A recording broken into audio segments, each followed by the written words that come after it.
Magandang araw mga kaibigan. Medyo nakakalungkot, nakakadismayang balita ang pag-usapan natin ngayon tungkol sa ating Philippine National Police.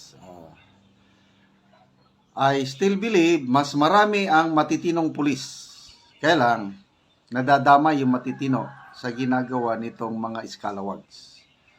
Ito, sa balita ng Philippine Star, 1 hour ago na post, sabi, 31 police officers assigned with the District Special Operations Unit of the Eastern Police District were sacked from their posts after an operation that led to the theft of 75 million in cash and valuables on Wednesday. So, ano ngayon is Saturday? Grabe.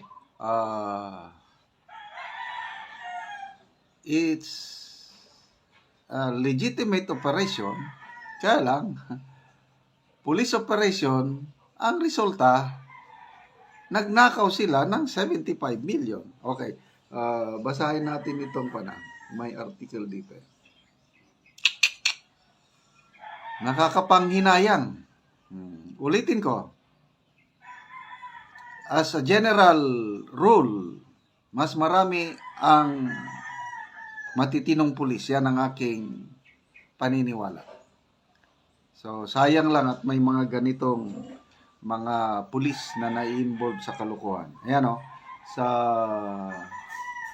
Nation, balita, NCRPO sacks 31 cops for stealing 75 million. Basahin natin 31 police officers assigned with the District Special Operations Unit were sacked from their posts after an operation that led to the theft of 75 million in cash and valuables on Wednesday.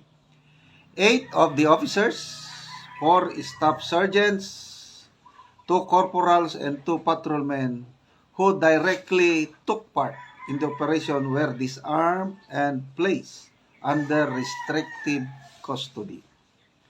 Major General Anthony Aberin, National Capital Region for Police Officer of NCRPO Director, said the police officers, including 2 junior officials, are being investigated for possible criminal and administrative liabilities. In fairness, dito sa NCRPO Director, Regional Director, Major General Anthony Aberin, mabilis yung aksyon niya. Mga 2 days ko na ito, nirelieve niya yung Eastern Police District Director. It's a Brigadier General. Nirelieve. So siguro, out of kasi nga, ulitin ko, naniniwala ko, marami kasi akong kaibigang pulis So, may maraming matitino. Nadadamay lang dito. Sabi ni General Aberin, I have ordered the investigation of the superior officers for command responsibility. So, nasibak din yung Eastern Police Director.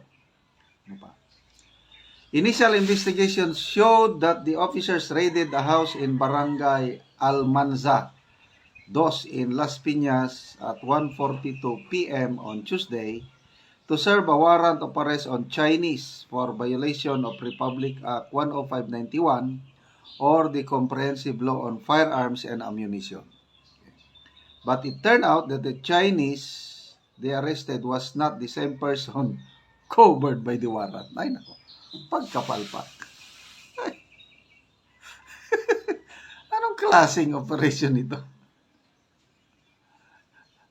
Yung nakalagay sa warrant, iba yung bahay na pinuntahan. Grabing pagkapalpak.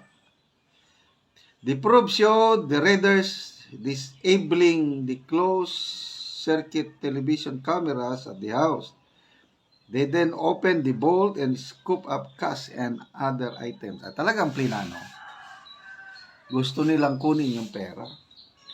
Based on an investigation report, the police officers allegedly took 75 million in cash and valuables, including a necklace, wristwatches, bracelet, and gold longevity locks.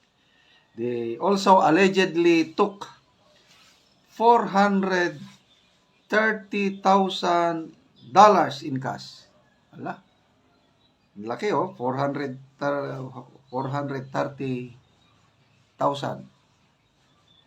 110 Malaysian dollars and a Gucci bag and 2 cell phones. According to Abirin, the operation was riddled with flaws from the beginning, noting that no official was present and only non-commissioned officers carried out the raid. They went beyond their area of responsibility without proper pre-operations clearance. He said the police captain signed the pre-operation clearance but noted that this was not forwarded for approval by the Deputy Director for Operations. We have to understand that the captain has a boss at the District Special Operations Unit. Up the line, there are other high-ranking officers. The investigation showed that Eastern Police District Director Brigadier General Villamor Tulyao was not informed about the operation. Kawawa naman tong police general na ito. Proverbs said the police officers did not wear body cameras or utilize alternative recording devices to ensure transparency. They also found indications that the raiders were after more money, as one of them left a cell phone number with the wife of the Chinese they arrested, instructing her to call if she wanted to negotiate for her husband's release. Abiren said the police officers did not submit an initial report about the operation to their superiors. And then my 12 million bribery.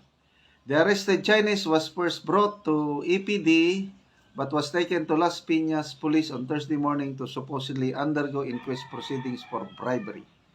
The police officers claimed in their defense that the victim's family offered a 12 million bribe for his release. But this baffled the Las Piñas police chief, as the inquest should have been made the previous day and directly. So, wala. Kalukuhan talaga ito ng mga lower ranking police, mga yun nga, mga staff sergeants, mga patrolman. So, nakakahiya sa ating Philippine National Police. Sana hindi na ito maulit pa. Mga kaibigan, salamat sa inyong pagtangkilik sa ating channel at nakakatulong kayo ng malaki sa tribong Talandig sa Bukidnon. Ang ating income is ginagastos natin para pagtulong sa tribo. Namimigay tayo ng yero at pako para ma-repair ang mga sira-sirang bahay ng Talandig. Panoorin nyo ang video na ito.